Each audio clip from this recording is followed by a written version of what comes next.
साल 2005 Australian team England के tour पर थी। टीम को एक वनडे मैच से पहले लुमली कैसल होटल में ठहराया गया, वही होटल जहां से कई भूतिया कहानी निकलकर सामने आई है। घोस्ट स्टोरी की ये कहानी 2005 की गर्मियों के डरहम से शुरू होती है, जब ऑस्ट्रेलियन टीम 700 साल पुराने इस हॉन्टेड किले में रुकी हुई थी और इस दौरान शेन वॉटसन को अपनी जिंदगी की सबसे डरावनी रात बितानी पड़ी। वॉटसन ने कमरे में कदम रखा तो भारी सन्नाटा महसूस हुआ। हवा एकदम ठंडी हो गई, लगा जैसे कोई अनदेखा उन्हें घूर रहा हो। पूरा कमरा ऐसा ही था, जैसे किसी ने लाइट्स धीमी कर दी हों और सन्नाटा कमरे की दीवारों से टकराकर वापस आ रहा हो। रात 2 बजे उनका डर चरम पर पहुंचा और वॉटसन बिना सामान उठाए, बिना 1 सेकंड रुके ब्रेटली के कमरे में चले गए।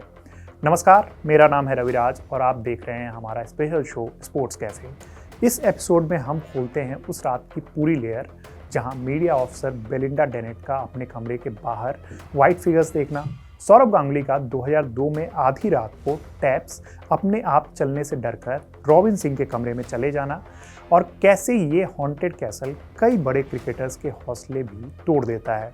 अब कहानी शुरू करते हैं वहीं से। लुमली कैसल एक 14वीं सदी का किला, मोटी पत्थर की दीवारें, पुराने पोर्ट्रेट्स, धीमी मोमबत्ती जैसी लाइटें और वो गलियारा जो इतना शांत है कि आपको अपनी सांसें भी तेज लगती है। ऑस्ट्रेलियन टीम गर्मियों में डरहम पहुंची थी और होटल मैनेजमेंट ने खिलाड़ियों को अलग अलग कमरे दिए थे। शेन वॉटसन उस समय टीम के एक युवा ऑलराउंडर थे। टीम में वो अपनी जगह मजबूत कर रहे थे और मैदान पर पूरे कॉन्फिडेंस के साथ वो खेलने वाले प्लेयर थे। लेकिन कमरे में दाखिल होते ही उन्हें लगा कि ये कमरा नॉर्मल नहीं है। वॉटसन ने बताया कि जैसे ही उन्होंने बैग रखा, कमरे की हवा अचानक ठंडी हो गई। ऐसा लगने लगा कि उस कमरे की दीवारों में कोई हलचल है, ना आवाज़ ना हरकत, लेकिन जैसे वहाँ कोई पहले से ही मौजूद हो। इस चीज़ ने वॉटसन को कुछ ही मिनटों में असहज कर दिया। शुरू में उन्होंने इसे अपने दिमाग का खेल माना, प्रैक्टिस की थकान, नया शहर, पुरानी इमारत। खिलाड़ी अक्सर ऐसे कमरे पहले भी देख चुके होते हैं, लेकिन जैसे जैसे रात होती गई वॉटसन का डर भी बढ़ता चला गया।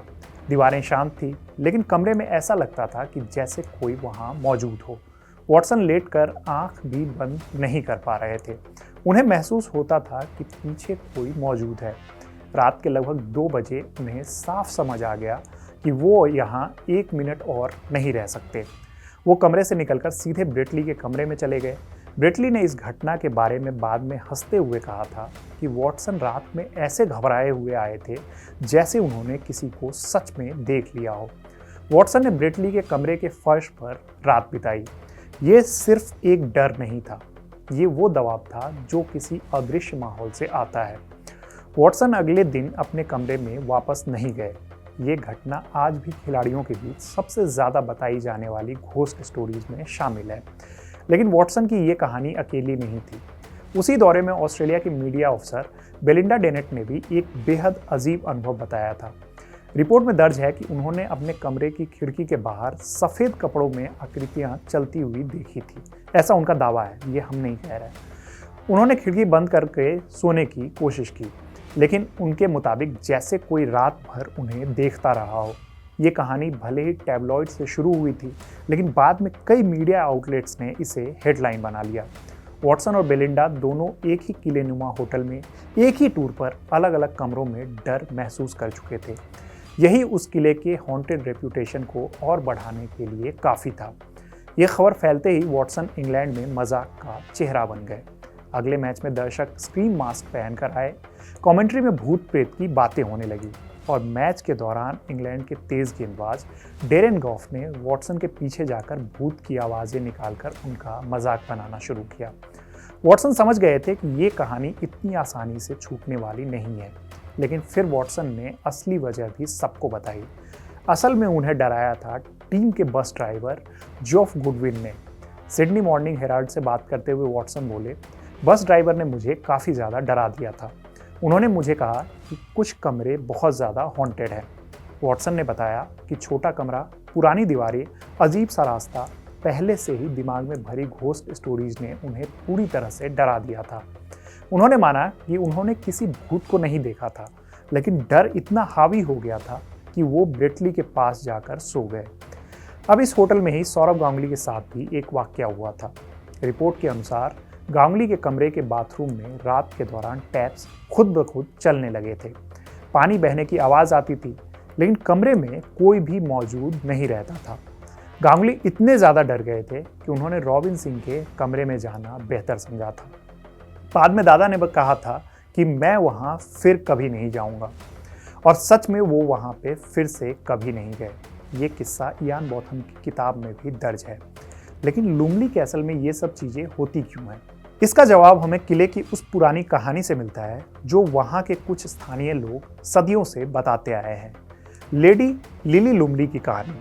कहा जाता है कि किले के मालिक लॉर्ड लुमली की पत्नी लिली लुमली को कुछ प्रिस्ट ने उनके ईसाई धर्म परिवर्तन से नाराज होकर एक कुएं में धकेल दिया था और उनकी हत्या कर दी गई थी। इसके बाद से कई लोगों ने दावा किया कि उनकी आत्मा किले में भटकती रहती है, सफ़ेद कपड़ों में दिखाई देती है और रात में किले के गलियारों में चलने की आवाज़ें सुनाई देती है। अब इस कहानी में कितनी सच्चाई है ये बात तो नहीं पता, क्योंकि हम ये दावा नहीं कर सकते कि ये कहानी जो है वो सच हो सकती है। सुनने में ऐसा लग भी रहा है कि शायद फ्रेम की गई हो ऐसी कहानी, लेकिन ऐसा वहाँ के स्थानीय लोग बताते हैं। लेकिन खिलाड़ियों के अनुभव इसे कुछ हद तक डरावना ज़रूर बना देते हैं। ऐसा ही कुछ हॉन्टेड एक्सपीरियंस इंग्लैंड के खिलाड़ियों स्टुअर्ट ब्रॉड और बेन स्टोक्स का भी रहा है। साल 2014 में इंग्लैंड टीम लंदन के लैंघम होटल में ठहरी थी। ये होटल भी अपने आप में एक हॉन्टेड रेपुटेशन लिए हुए है। ब्रॉड ने खुद BBC को बताया कि उनके कमरे के बाथरूम के टैप्स अपने आप चलने लगे थे। कमरे का टेम्परेचर अचानक कम हो जाता था और उन्हें ऐसा महसूस होता था कि कमरे में पहले से ही कोई मौजूद है। ब्रॉड इतने ज़्यादा परेशान हुए कि उन्होंने रात में ही अपना कमरा चेंज करवा लिया था। बेन स्टोक्स ने भी कहा कि उन्हें होटल में अजीब से वाइब्स आए और वो रात को ठीक से नहीं सो पाए थे। अब इस स्टोरी का पॉइंट क्या है? क्रिकेटर मैदान पर 150 से ज़्यादा की रफ्तार की गेंद, उलझी हुई रणनीति या क्राउड प्रेशर से भी उतना ज़्यादा नहीं डरते। लेकिन जब बात होती है किसी ऐसे अदृश्य उपस्थिति की, किसी ऐसे फोर्स की जिसे ना वो देख सकते हैं ना समझ सकते हैं, तो वहाँ अच्छे क्रिकेटर्स भी डर जाते हैं। लुमली कैसल कई क्रिकेटर्स के लिए ऐसा ही अनुभव रहा है। वॉटसन की डरावनी रात, बेलिंडा का दावा, गांगुली की टैप्स वाली कहानी, ये सब मिलकर एक ऐसा माहौल बना देते हैं जिसमें तर्क पीछे रह जाता है और उनका जो अनुभव है वो हावी हो जाता है। शेन वॉटसन आज भी उस रात को हंसते हुए याद करते हैं, लेकिन ये भी साफ बताते हैं कि वो कमरे में वापस नहीं गए थे। तो दोस्तों, ये थी लुमली कैसल की भूतिया कहानी, क्रिकेट की उन रातों में से एक जहां खिलाड़ी बैट बॉल नहीं बल्कि एक अनदेखे डर से जूझते रहे हैं। अब वहां भूत था या नहीं था, ये चीज़ कहीं से भी साफ नहीं है, लेकिन जो बातें हैं वो कहीं से भी काल्पनिक नहीं है, क्योंकि ये सारे क्रिकेटर्स ने अपने खुद के एक्सपीरियंस जो है वो शेयर किए हैं। अब आपको कैसी लगी ये कहानी हमें कमेंट बॉक्स में ज़रूर बताइएगा। देखते रहिए स्पोर्ट्स कैफ़े। धन्यवाद।